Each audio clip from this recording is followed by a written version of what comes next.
Nam Sankirtan ki, Hey, Namabe Bhaktivinoda ki, yay, Grantaraj Srimad Bhagavatam ki, yay, Nitai Gaur Premanande. Hari, All glories to the assembled devotees. Hari, Hari, All glories to the assembled devotees. Hare Krishna, All glories to the assembled devotees. Hare Krishna, All glories, all glories, all glories to the lotus feet of Shri Shri Guru. Hare Hare.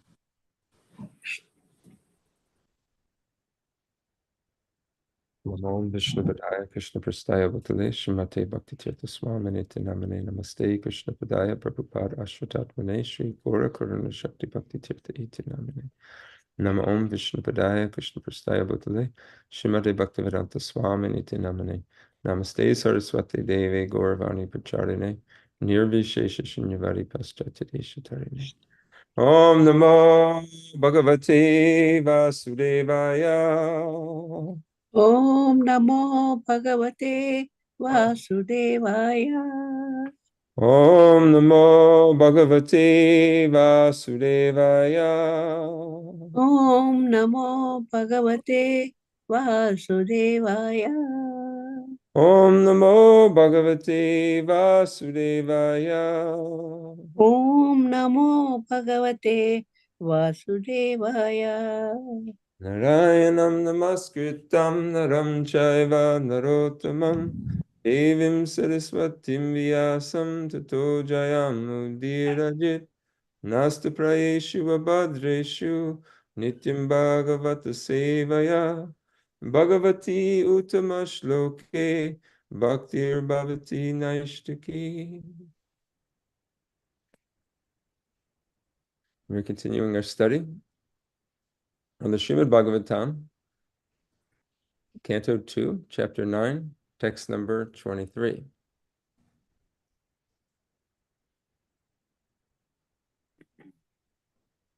Pratyadi ashtim maya tatra tvayi karma vimohite tapo me hridayam sakshat atmaham tapaso naga pratyadishtam maya tatra tvayi karma vimohite tapo me hridayam sakshat atmaham tapaso naga pratyadishtam maya tatra tvayi karma vimohite tapo me hridayam sakshat atmaham tapaso naga.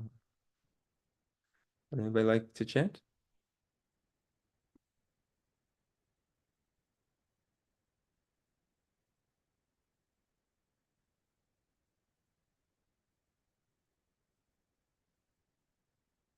Hare Anyone? Krishna Prabhu. Oh God. प्रत्यादिष्टमया तत्र त्वयि कर्म विमोहिते तपो मे हृदयं साक्षात् आत्माहं तपसो हनघा. Hare Krishna. Thank you. प्रत्यादिष्टं मया तत्र त्वयि कर्म विमोहिते तपो मे हृदयं साक्षात् आत्माहं तपसो नगा. हरे कृष्ण.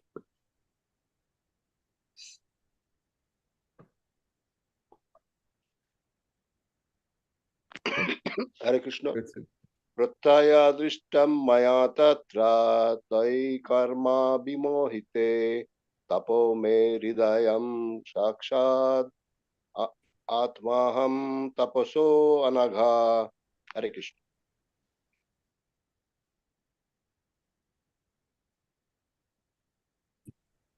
हरे कृष्ण प्रभुजी प्रत्यादिष्टं मया तत्र त्वयि कर्म विमोहिते तपो मे हृदयं साक्षात् आत्महं तपसो अनग. हरे Krishna. Hare Krishna.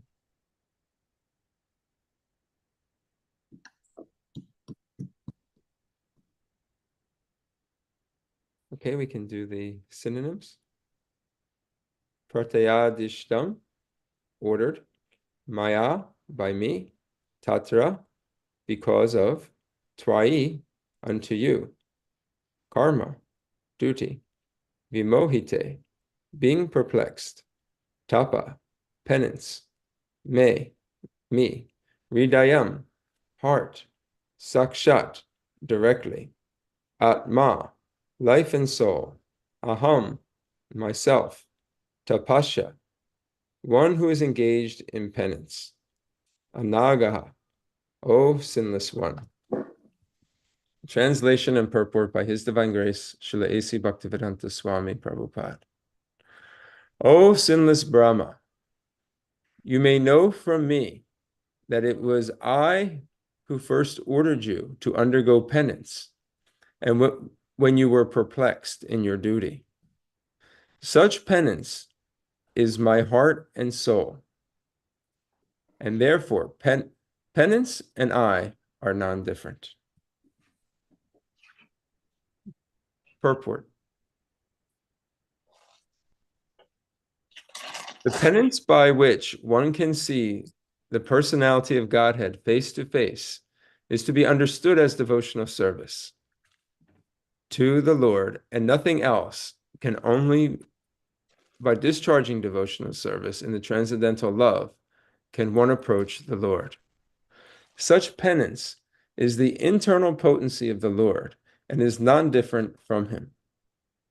Such acts of internal potency are exhibited by non-attachment for material enjoyment. The living entities are encaged in the conditions of material bondage because of their propensity for overlordship. But by engagement in devotional service of the Lord, one becomes detached from this enjoying spirit. The devotees automatically become detached from worldly enjoyment. And this detachment is a result of perfect knowledge. Therefore, penance of devotional service includes knowledge and detachment, and that is the manifestation of the transcendental potency.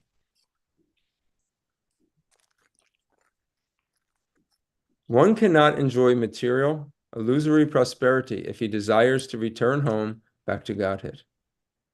One who has no information of the transcendental bliss in the association of the Lord foolishly desires to enjoy this temporary material happiness. In the Chaitanya Charitamrita, it is said that if one sincerely wants to see the Lord and at the same time wants to enjoy this material world, he is considered to be a fool only. One who wants to remain here in the material world for material enjoyment has no business entering into the eternal kingdom of God. The Lord favors such a foolish devotee by snatching all that he may possess in this material world.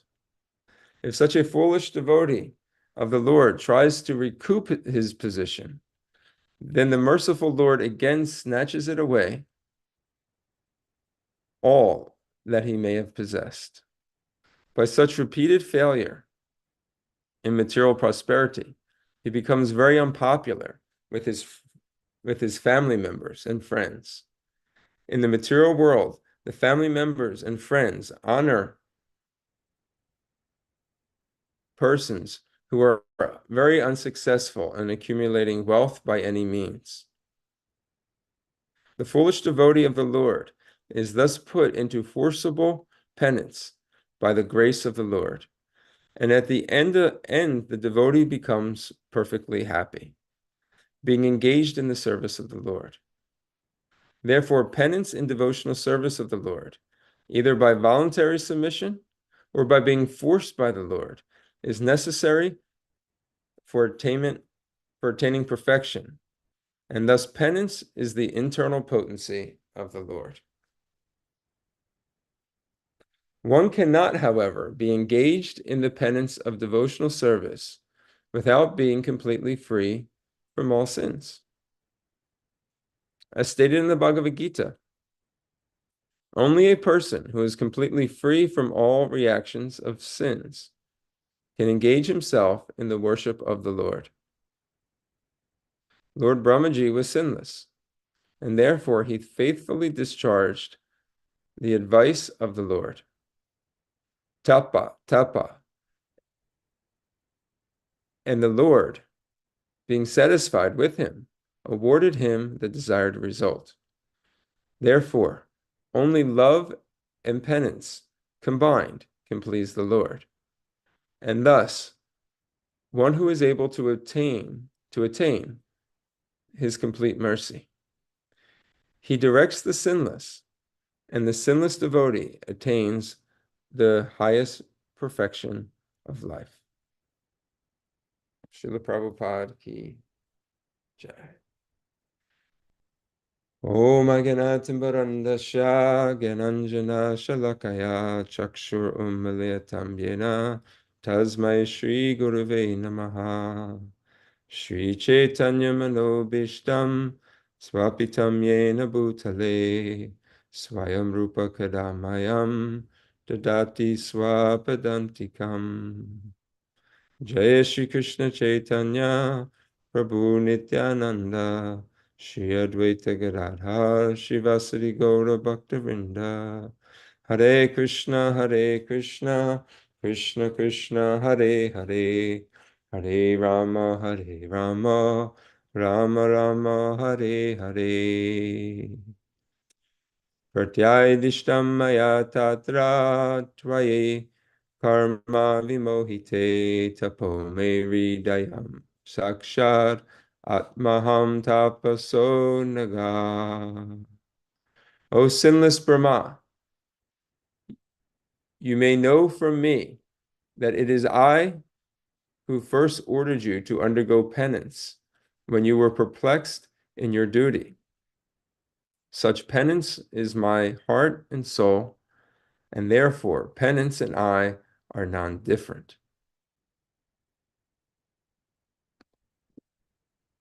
This is a beautiful verse and such an informative purport. I mean, paragraph, line by line, Srila Prabhupada has really given us some wisdom and instruction of how to execute devotional service and be situated in our natural condition in life on the spiritual platform. So it's interesting here, the Supreme Lord is telling Lord Brahma and telling us that when we are perplexed in our duty,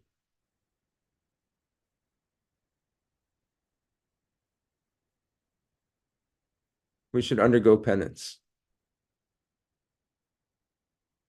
And by undergoing penance, this will bring us out of our perplexion, our perplexed stage. The world is more or less confused about what their duty is. Spiritual identity. They identify themselves as a person, a particular gender, from a particular race, of a particular economic status, a particular species of life, a particular political party, political country, affiliations with sports teams and scholastic clubs, with the type of house they have, the type of food they eat, the type of company that they keep. And we identify ourselves in such a way that we think that we are this body. And the nature of the mind tells the body to continue to acquire and accept things to help build and protect this identity, which we hear from the scriptures is only a temporary identity based on our previous activities or our karma, and that this will change and we'll be put into a new situation at the time of death. And the activities that we're doing now to help protect this false identity is actually going to create our future life and another false identity.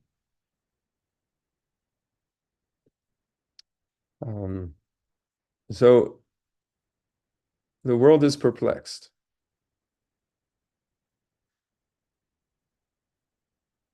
Supreme Lord is asking us to undergo some penance. Because when we undergo some penance, penance means that we are putting our own sense gratification aside, and we're making some act of sacrifice, making the activities that we do sacred by engaging them in the Lord's service.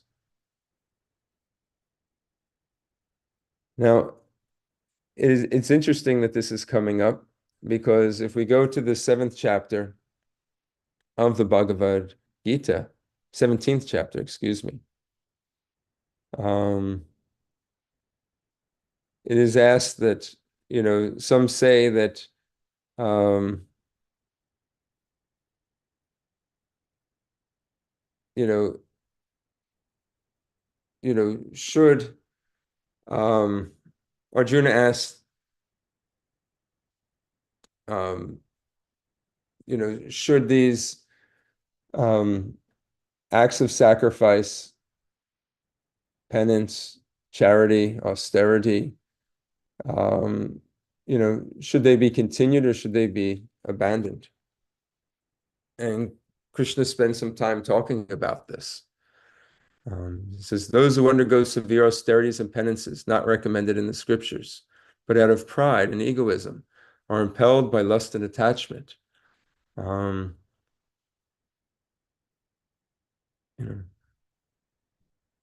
he talks about the different types of foods that are in different aspects of life, or different, covered by the different modes of material nature. He talks about sacrifice. And then he gets to the point of austerity. And he talks that austerity can be broken down into 3 categories: austerity of the body, austerity of speech, and austerity of the mind. And the purpose of performing these austerities is so that we can realign ourselves with spiritual values. In our perplexed stage, in our confused condition of life, we align ourselves with the values that will better serve our material situation.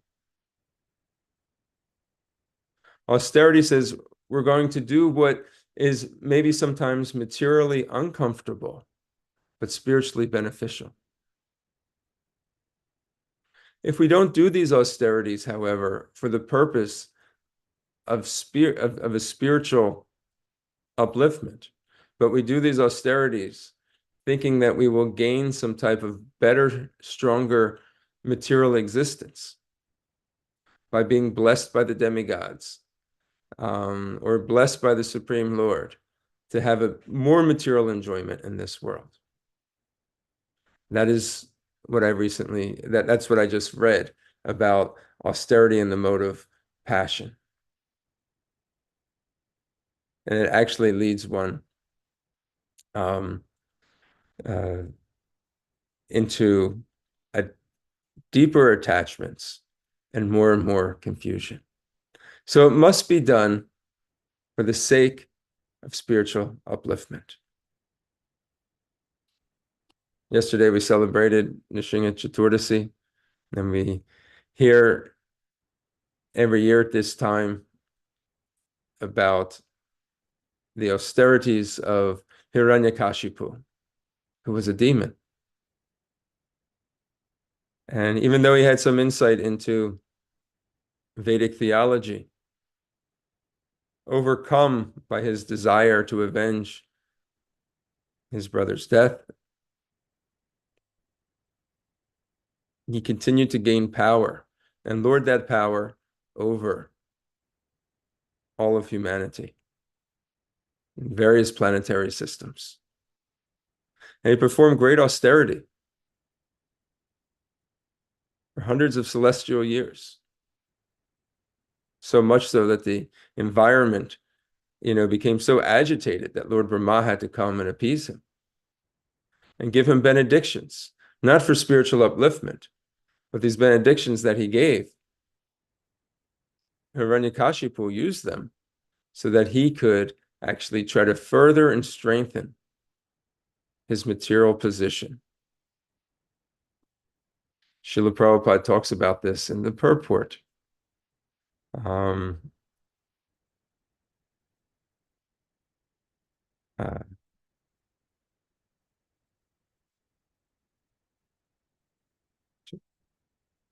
The living entities are encaged in the conditions of life of material bondage because of their propensity for overlordship.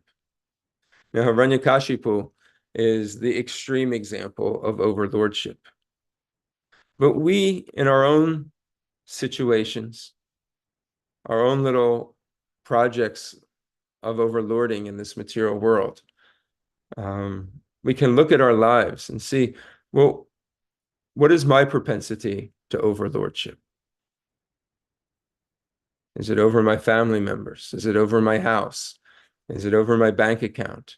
Is it over maybe some people that I have to manage at work?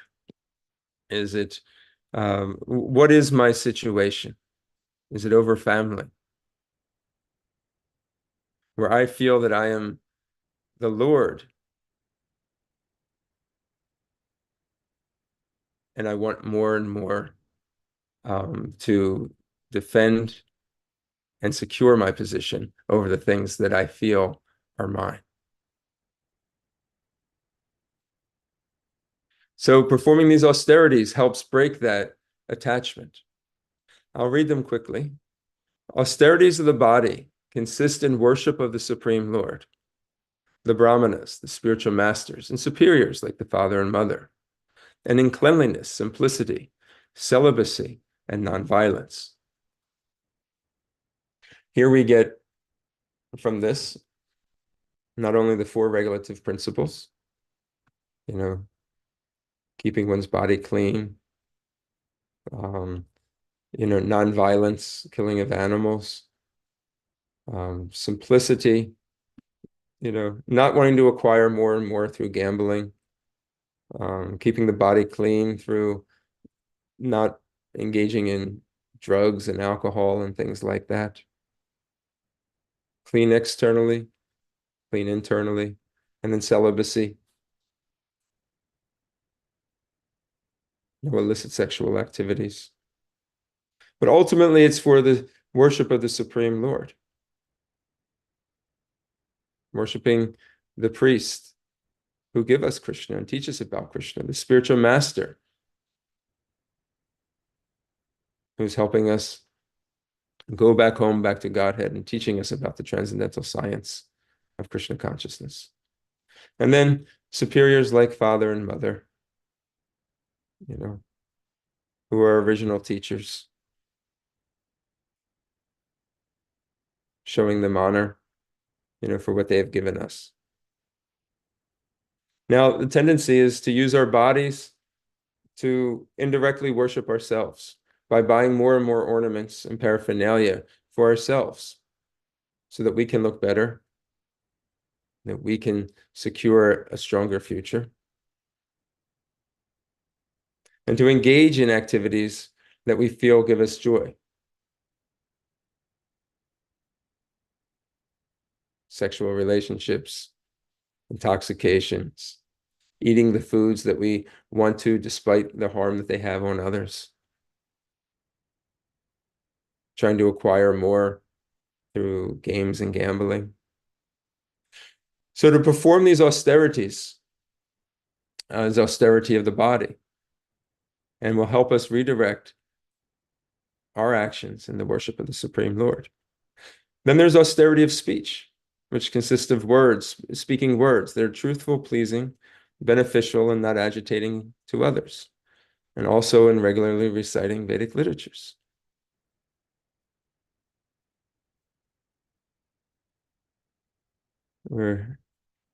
this idea of prajalpa, or speaking of things that are not related to the service of the Lord, speaking worldly-minded things, gossip, even in devotional circles. Sometimes we speak of gossip even as it relates to devotional service, and then gradually it becomes a material situation. You know, we become overly indulged in criticism of others, words that are not necessarily pleasing. Sometimes they go beyond the truth. They become exaggerations in order to make our point, to make us feel better. Not really beneficial, only beneficial for our own false egos. And the solution to this is we try to stick to Krishna Katha as much as possible, talking about the Vedic literatures, because this is where we'll find upliftment in Krishna's pastimes, the pastimes of Krishna's devotees. And this can be implemented by sharing with devotees things that we heard in classes, ideas and realizations that we have by regularly reading every day. But if we're not reading every day and we're not attending classes, we'll have very little to share and talk about. And we want to talk about things that are not very beneficial and pleasing. And when there's a disturbance of this level, naturally our body and minds also start to become agitated. So this is the austerity. If you're thinking, what can I do to perform some austerity, just to do some tapa to help me in my perplexed stage of life, we can practice these austerities. The last austerity is satisfaction, simplicity, gravity, self-control, and purification of one's existence. These are all the austerities of the mind. Having the mind become satisfied is actually an austerity. And we can ask ourselves, am I satisfied in all situations? We read about the sages and the great devotees that despite the external surroundings, they hit this stage of Brahmabhuta, where they don't experience happiness and distress. Sensations of joy and pain do not help guide them into making decisions. Even when things are uncomfortable, they figure out a way that internally they're satisfied by understanding that everything is happening by the will of the Supreme Lord. Do we have this internal satisfaction? Do we want this internal satisfaction? Finding ways to realign ourselves in difficult situations. May they be on one side of the spectrum of when things are materially really good, or the other side of the spectrum when things are materially challenging. Finding ourselves satisfied, brave, meaning grounded, having self-control, being able to control the urges of the tongue, the belly, the genitals, the impulses of anger, the mind's demands. This does not happen without some action on our part. And we can perform this austerity to bring about satisfaction of the self. Now, another austerity that Krishna talks about in the Bhagavad Gita, the 10th chapter, text number 25. He says, Yagyanam japo yagyoshmi, that of sacrifices, I am the chanting of the holy name japa. So this is another austerity, or you could say sacrifice, tapasya, that we perform, is the chanting of the Lord's holy names. And chanting can be done also on these three levels, with the body, the tongue, and the mind. And we need to be rightly situated in our chanting of the Lord's holy names. And we're performing a great austerity of the body and tongue simply by chanting every day the Hare Krishna Maha Mantra. Hare Krishna, Krishna Krishna, Hare Hare, Hare Rama, Rama Rama, Hare Hare, and continually repeating. Those who are aspiring to take initiation, those who have taken initiation, vowed to attend 16 rounds. This is our austerity, especially in the stages of sadhana bhakti, where the mind may be telling, well, we have so many things to do. Okay, I got to work, I got to take family responsibilities, and then I got time for my personal self, and I got, there's just not enough time. Where do I find? Maybe I'll try to fit in the holy name somewhere. But by taking the time to say, Krishna, I'm taking this time and I'm dedicating it to you. And while I'm there, I'm not thinking about the past, because the past I can't change. And I'm not thinking about the future, because that, no matter how many scenarios I run through my mind, I cannot predict it. And I'm not in control of it, ultimately. That I'm locked into the present, that right now I'm chanting the Lord's holy names. And I'm going to be fully present in just hearing Krishna's name. And I'm going to allow Krishna's name to enter into the holes of my ears and down into my heart. I'm going to let my mind just be situated on the syllables of the holy name, Hare Krishna and Ram. That is an austerity. That is not easy to do. For 30 seconds, chanting the holy names and letting the mind wander is very difficult. However, it can be done. Because if we take that same mind and we tell that same mind, think about a person who people were gossiping about yesterday or last week. The mind can spend hours not deviating from that topic.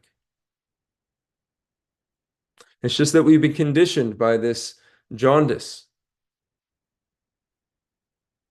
spiritual jaundice, where when we taste the holy names, it may not be so pleasurable, but it may be sour, bitter tasting. And when we taste something that is actually bitter, it actually tastes pleasurable to us, pleasing to us. Even though spiritually, eternally, these are not pleasing. But by continuing to chant the holy names of Krishna, we will regain our original taste. And that is where the austerity comes in. Do we have the fortitude? Do we have the strength? Do we have the willpower to try? And when we try, it invokes the mercy of the Supreme Lord. If we don't try, Bhaktivinoda Thakur said, he explained, it's from the Harinam Chintamani from Srila Haridas Thakur. Bhaktivinoda Thakur has, written about this, and the three stages of chanting, Nama Parad, Nama Bhashya, and then finally Sudanam. the offensive chanting, offensive stage, where we're just thinking of so many other things and we're not actually having faith or believing it's actually going to happen, but we're trying because maybe something auspicious will happen. But we're not rightly situated. But when we pray to the Lord to please, your holy name will be my deliverer. Have some faith that you are present in your holy name and I want to experience this. And I'm going to try. And maybe it's only for 30 seconds that I can concentrate. But then I'm going to do another 30 seconds. And even when I keep falling, I will continue to get up and try. Lord, please give me your mercy. These was the mood of Lord Chaitanya. And he said, Trinada pisuni chena torora pisahishnuna amanina manadena kirtaniya sadahari. It's just previous to that. He said, Krishna, I have no attraction for your holy names. Despite your fully presence, I have faith, but I have no attraction at all. How fallen am I? We take humility.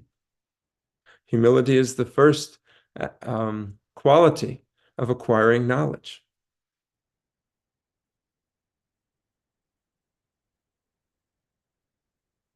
In this purport, Srila Prabhupada says, by the engagement in devotional service of the Lord, one becomes detached from the enjoying spirit. The devotee automatically becomes detached from worldly enjoyment, and this detachment is the result of perfect knowledge. Jnana and Vairagya. Acquiring spiritual knowledge will help us create detachment from this world. So we have to continue to hear. In the Srimad Bhagavatam, this famous verse, first canto, second chapter, text number 7, Vasudeve Bhagavati Bhakti Yoga Prayojitaha Janayatashu Vairagyam Jnanam Cha Yadahaitukam. By rendering devotional service to this personality of Godhead, Lord Krishna, one immediately acquires causeless knowledge and detachment from this world. And therefore, when Srila Prabhupada, when Krishna, he says that penance and I are non-different.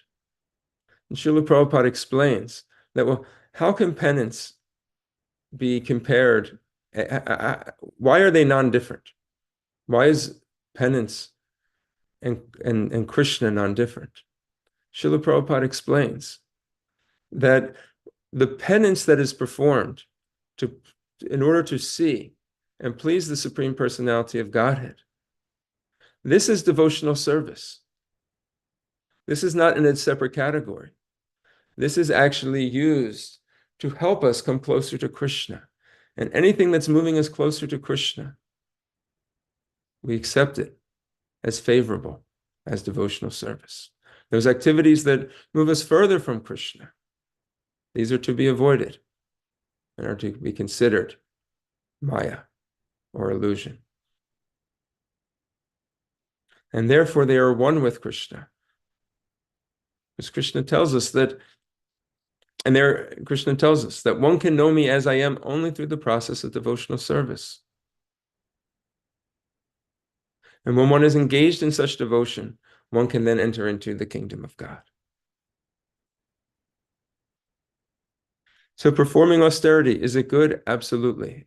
Austerity that is not recommended, however, in the scriptures, or maybe not recommended by the spiritual master, not recommended by the sadhus, the teachers, past and present. These should be understood to be in the mode of passion.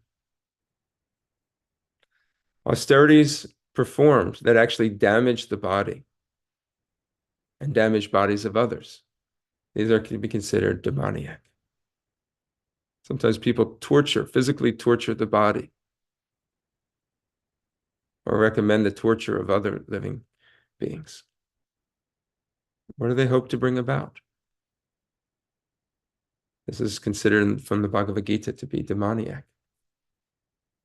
Now, in the second paragraph of this purport, Srila Prabhupada talks about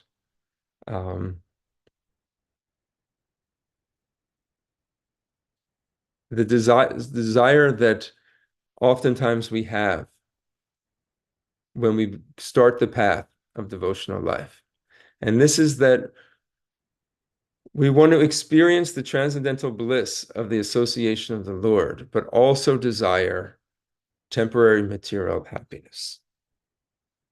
And he says, according to the Chaitanya Charitamrita, that one who wants to sincerely engage in the Lord's service, but at the same time wants to enjoy the material world, is considered a fool only. And we should evaluate our lives, because this is likely a struggle that all of us are undergoing. We want Krishna, and we want Krishna at our convenience. And we want spiritual prosperity. We want spiritual awakening. We want to know that at the end of this life, we'll be going back home, back to Godhead, and not have to suffer again in this material world. This is very attractive for us. An eternal body full of bliss and knowledge, always engaged in the Lord's service. No pain, no suffering, no loss or grief. But in this material world, I want to experience all the fine pleasures that I can possibly do. I want to work to those means. So why are these a contradiction? Why, if a person's thinking this way, why would they be considered a fool?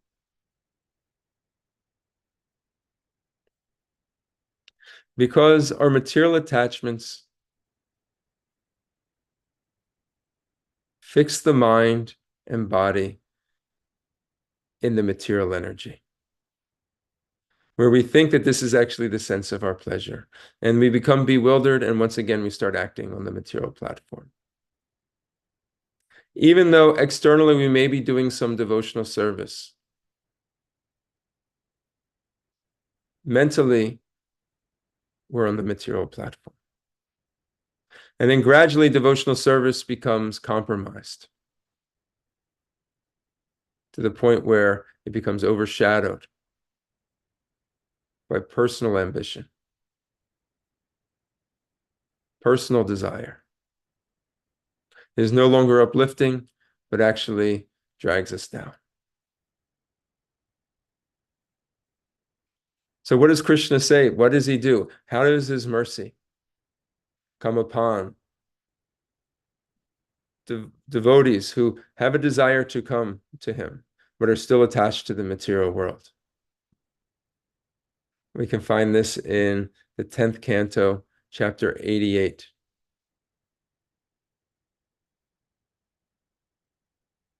The personality of Godhead said, this is text 8, if I especially favor someone, I gradually deprive him of his wealth. Then the relatives and friends of such a poverty-stricken man abandon him. And in this way, he suffers one distress after another. When he becomes frustrated in his attempts to make money, and instead befriends my devotees, I bestow my special mercy upon him. Wow, why does Krishna have to do that?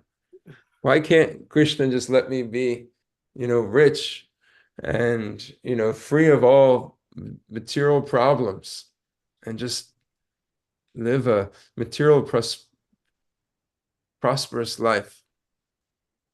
Smooth path. Why does Krishna have to do that? That's his mercy upon us. To break our attachments from this world. And that is knowledge. It says that Krishna never gives us more of this mercy. People say, how is this mercy? This seems like punishment.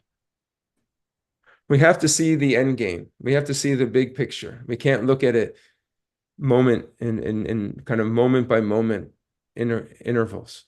We have to see what Krishna's plan is actually trying to do. Bring us back home, back to Godhead.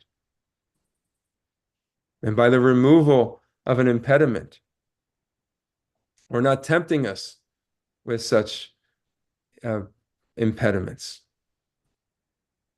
Krishna bestows his mercy upon us. And finally, he says, a person who has thus become sober and fully realized in the absolute and highest truth, the most subtle and perfect manifestation of spirit, the transcendental existence without end. In this way, realizing the supreme truth is the foundation of his own existence, he becomes freed from the cycle of material life. When people know this, sometimes people may avoid the worship of Krishna. I'll just stick to the demigods. I don't know if I'm ready for that. But those who have come to Krishna, Krishna, internally as the supersoul, externally as the spiritual master, will guide the disciple to this end.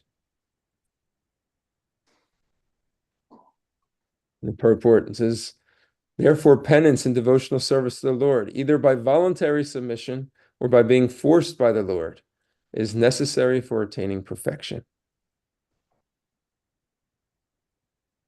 And the Lord is guiding it. So today is also the appearance day of Shripad Madhavendra Puri. And when we talk about austerities for the purpose of seeing Krishna, Madhavendra Puri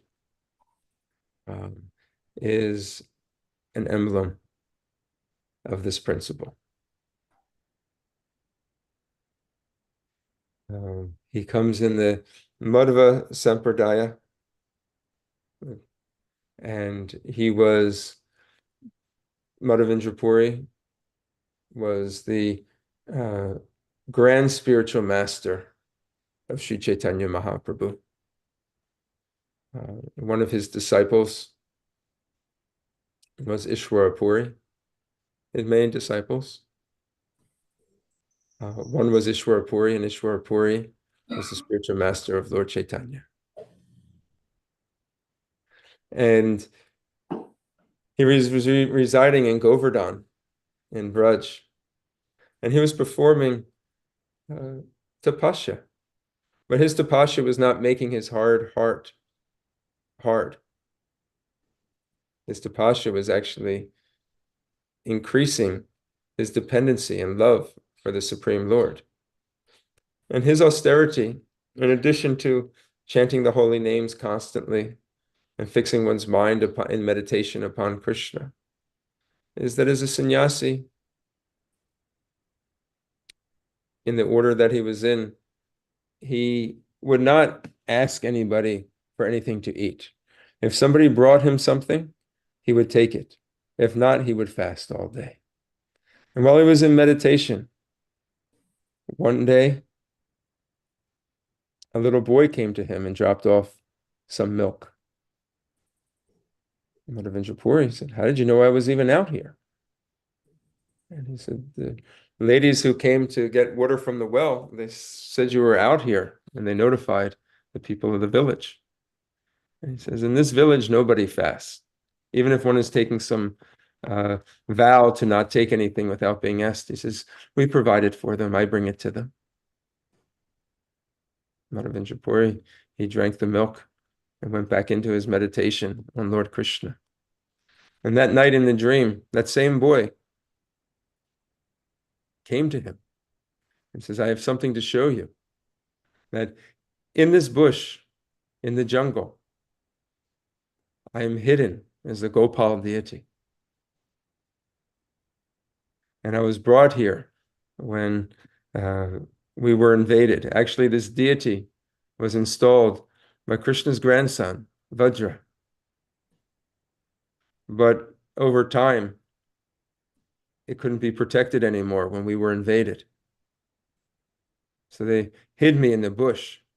And I've been waiting there till my pure devotee came to reclaim me. So this is an example of Krishna's reciprocation to his pure devotee, who is fully fixed. And the austerities they perform are not austerities to gain any type of personal benefit.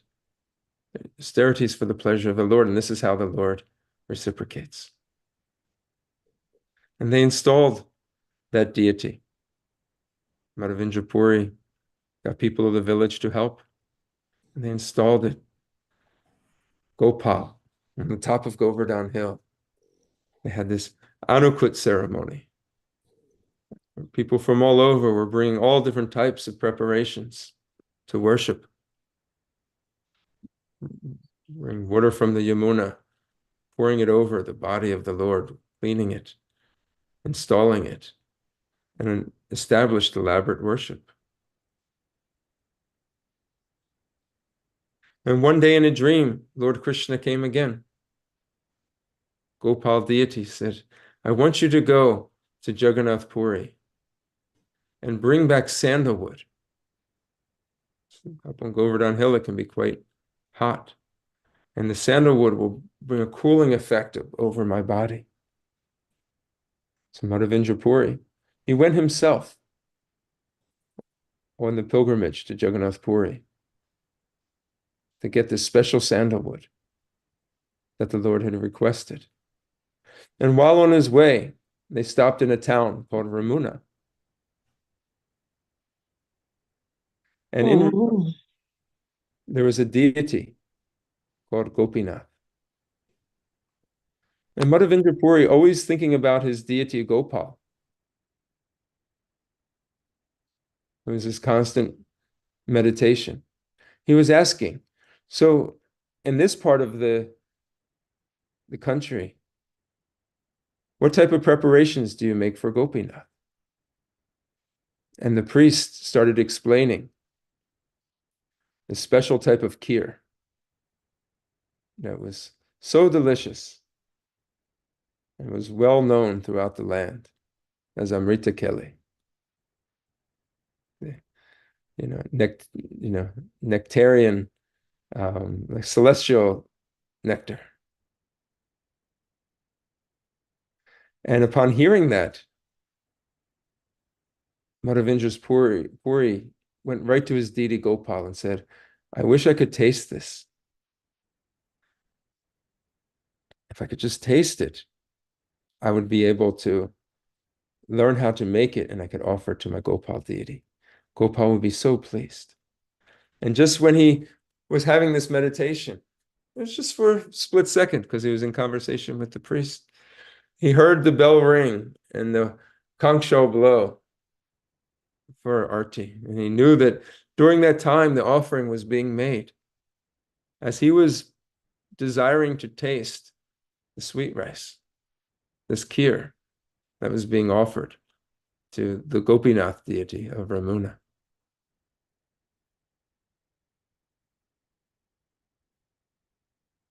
Madhavendra Puri felt ashamed because how could I be trying to enjoy the sweet rice being offered to the Lord before it even came off the altar?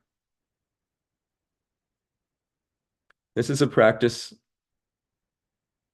that we should do. When we cook, it is for the Lord's enjoyment, not for our enjoyment. We shouldn't taste, we shouldn't smell what is being offered to the Lord until it is actually offered.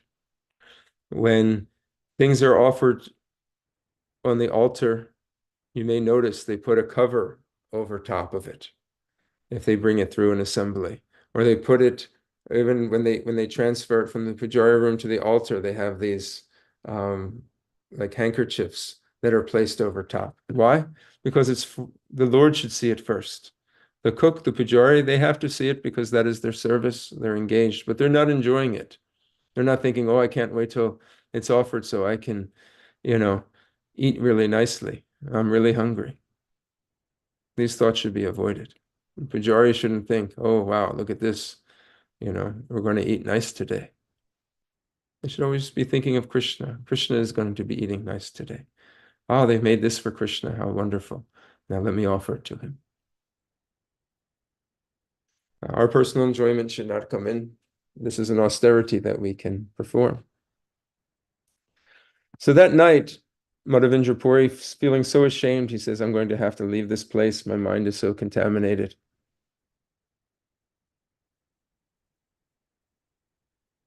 The priest was woken up in a dream by the Gopinath deity. And the Pujari said, or the Lord told the Pujari that when you offered me the pots of kheer, I hid one in the back, but it wasn't found. And that is actually for my pure devotee, Madhavendra Puri. Please arrange that he receives it. The Pujari didn't know whether I have to confirm this. Having a dream about the Supreme Lord is certainly auspicious. It shouldn't be taken lightly at all. So he went running to the altar and he looked behind, and sure enough, there was a pot of kheer. And he takes it and he starts running out into the streets yelling, where is Madhavendra Puri? The great soul Madhavendra Puri, where is he? He has been, the deity has taken sweet rice, has stolen sweet rice for him. There's a verse in the fourth chapter of the Madhya Lila of the Chaitanya Charitamrita that explains this. A Paramahamsa like Madhavendra Puri is always satisfied in the loving service of the Lord. Material hunger and thirst cannot impede his activities. When he desired to taste a little sweet rice offered to the deity, he considered that he committed an offense by desiring to eat what was being offered. The priest, he started calling out, will the person whose name is Madhavendra Puri please come and take this pot? Gopinath has stolen this pot of sweet rice for you.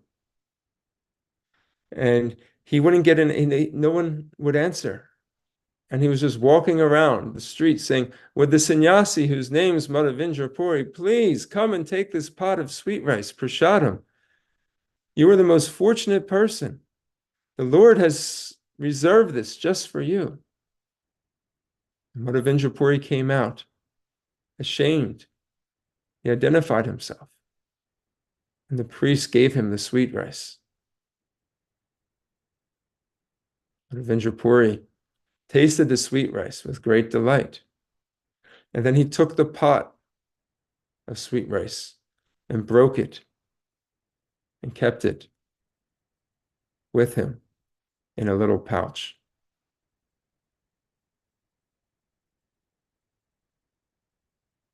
He would consume these little bits of the pot every day, understanding this is part of the Lord's causeless mercy upon him. He left the place right away because he says, I will become very famous when people hear about this pastime. I don't want any type of recognition. I don't want people coming and asking me for my autograph, taking pictures with me. Of course, they didn't take pictures then, but that's what they do now. But he didn't want any type of recognition. So he immediately left that place and he went on his journey to Jagannath Puri, which was his original mission, to bring back sandalwood for his Gopal deity. Such is the relationship of the Lord and his devotee. Madhavendra Puri, Shripad Madhavendra Puri, he is also known as the devotee who has brought in this mood of Vipralamba Seva, service and separation, that was experienced by Srimati Radharani and Krishna. Specifically, Srimati Radharani, when Krishna had apparently had left her and the gopis, and they would feel such deep separation that their love increased greater and greater. He wrote this poem, and Lord Chaitanya would recite it over and over again. Lord Chaitanya is none different than Lord Sri Krishna. But in the mood of Srimati Radharani, trying to understand the deepness of Radharani's love for him. And this verse is stated that it is only understood by 3 people in this world: Lord Chaitanya, Srimati Radharani, and Madhavendra Puri. It says, Ai dina dayadrata natha he, maturya natha karava lokakshashyase, hridayam tvad aloka kat aram, dayate brahmayati kim karam yaham. O my Lord, O most merciful Master, O Master of Mathura, when shall I see you again? Because of my not seeing you, my agitated heart has become unsteady. O most beloved one, what shall I do now? This mood of separation is what makes the Gaudiya Vaishnav theology unique.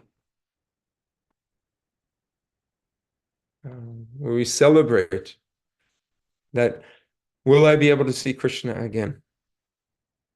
Will Krishna appear in my heart?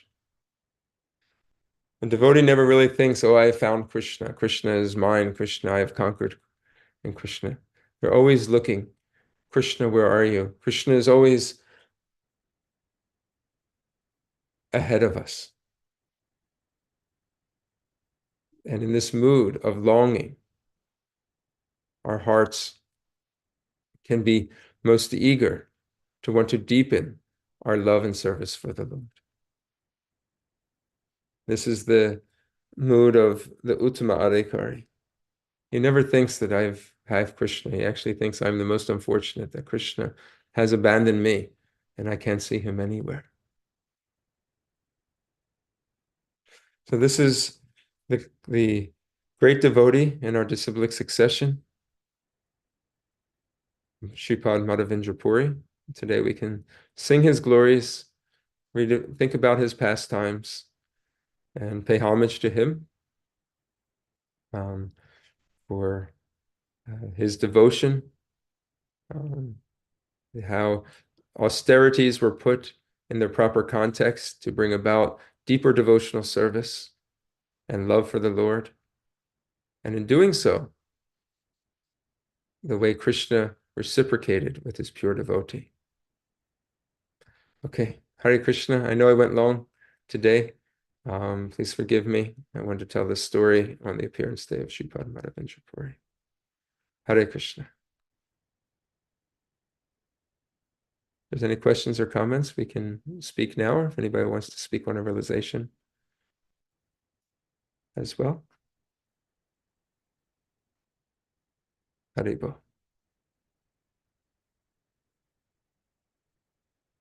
Hare Krishna, Thank you. Prabhuji.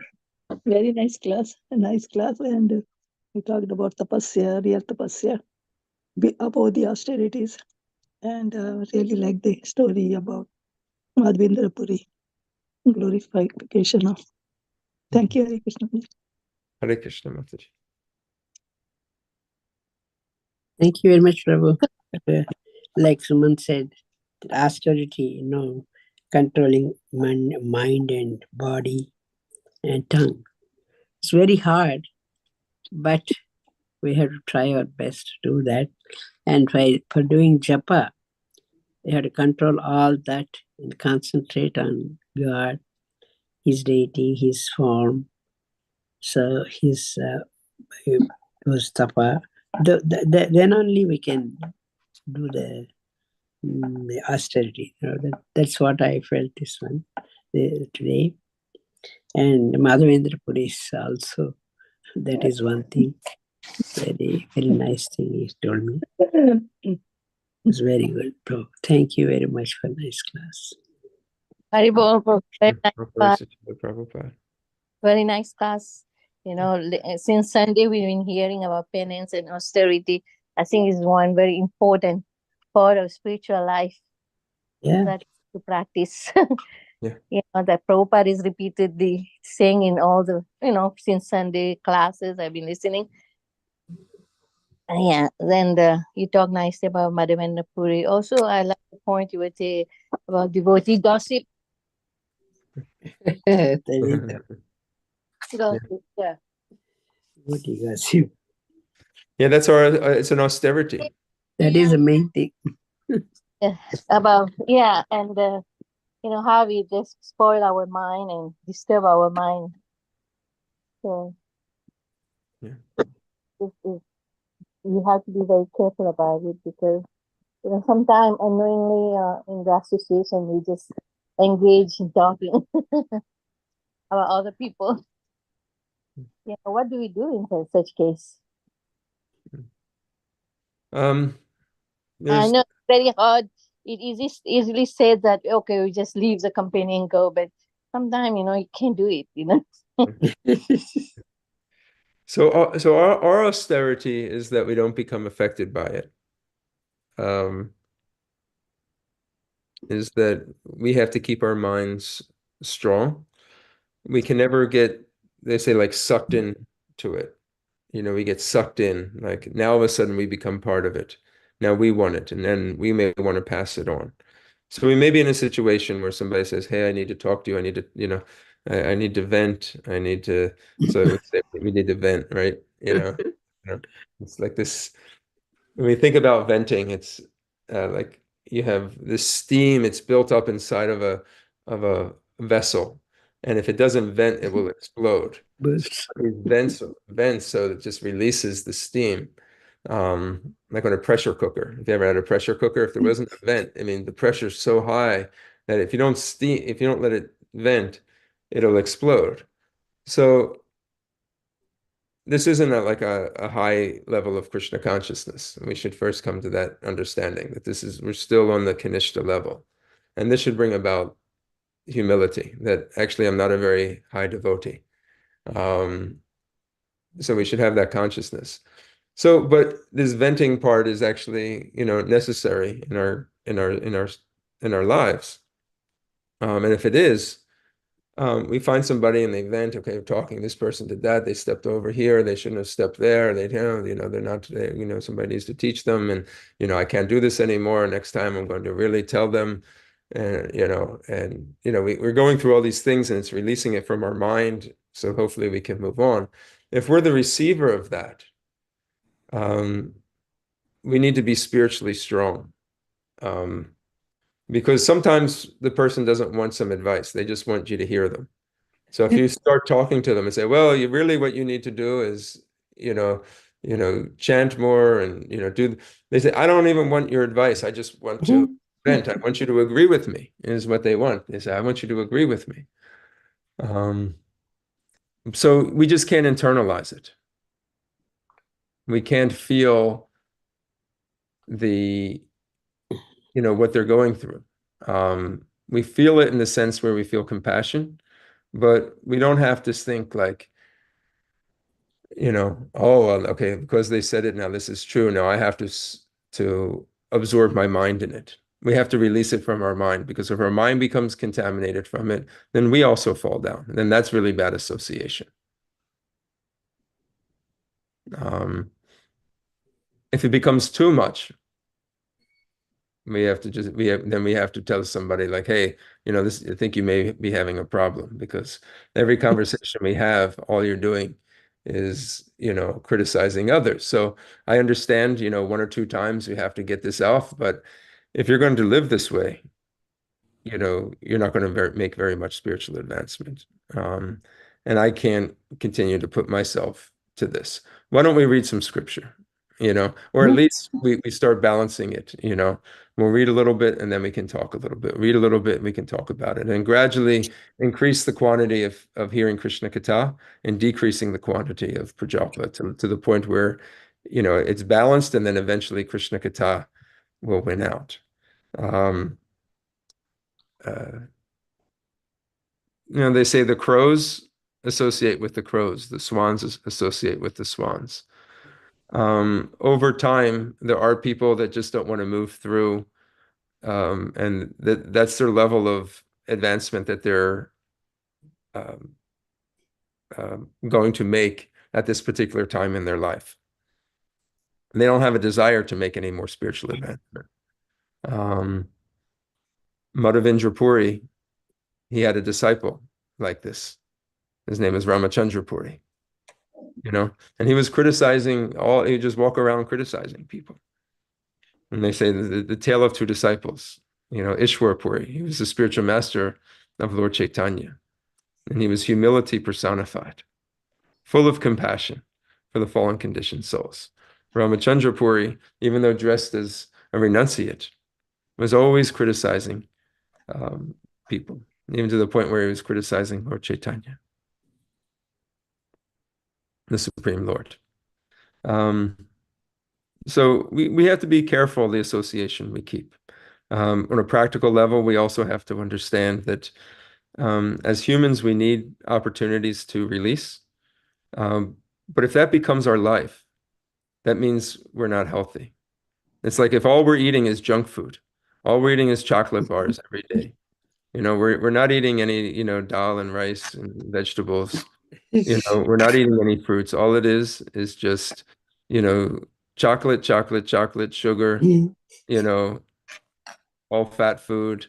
Our bodies are going to reject it eventually. We'll become unhealthy. All we want to do is sleep. We're not going to want to be active. So if our mind is just filled constantly with junk, eventually our minds will become the same way and we'll become very dissatisfied. So austerity is that we have to, we hear it, we may process it. If we can help the situation, we help. If we can't, we should have the austerity of speech, of the tongue, to hold our tongue so we don't make it worse.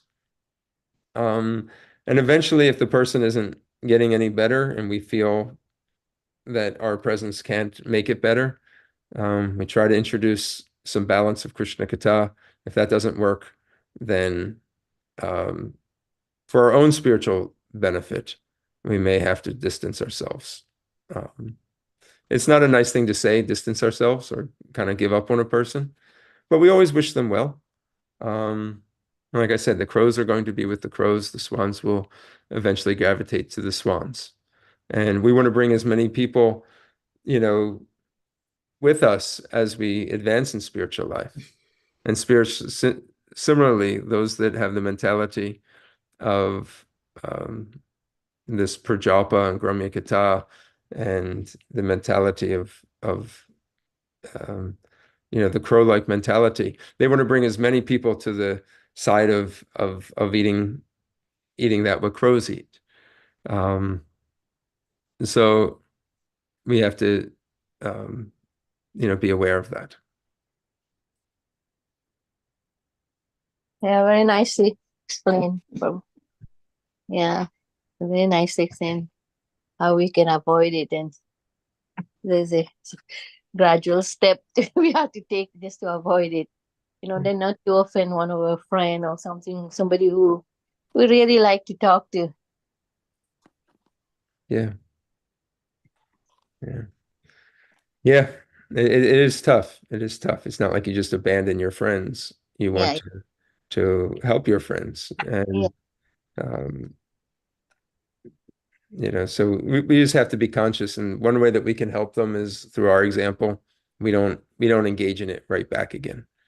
Yeah, but I think I would just think of my mind, say we don't want to talk about this subject.